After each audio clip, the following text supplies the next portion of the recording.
ফরিদপুরের সদরপুর উপজেলার আকোটেরচর ইউনিয়নের গনি ব্যাপারীর ডাঙ্গি গ্রামে একটি ব্রিজ নির্মাণের ৩ বছর পার হলেও অদ্যাবধি নির্মাণ হয়নি ব্রিজের দুই পাশের সংযোগ সড়ক।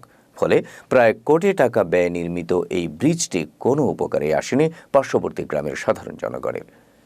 এদিকে বর্ষা মৌসুমে স্থানীয়দের দুর্ভোগের সীমা নেই যাতায়াতে। স্থানীয়রা জানান, ইশতিয়াক আরিফ নামের একজন ঠিকাদার প্রকল্প বাস্তবায়ন কর্মকর্তাকে ম্যানেজ করে পুরো বিল উত্তোলন করে কাজ অসম্পূর্ণ রেখে চলে গেছেন।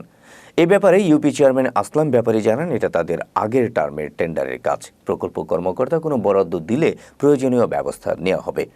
বর্তমানে সাময়িক বরখাস্ত এক ইউপি সদস্য জানান, বিষয়টি প্রকল্প বাস্তবায়ন কর্মকর্তার নলেজে দেওয়ার পর তিনি প্রয়োজনীয় ব্যবস্থা গ্রহণের আশ্বাস দিয়েছেন।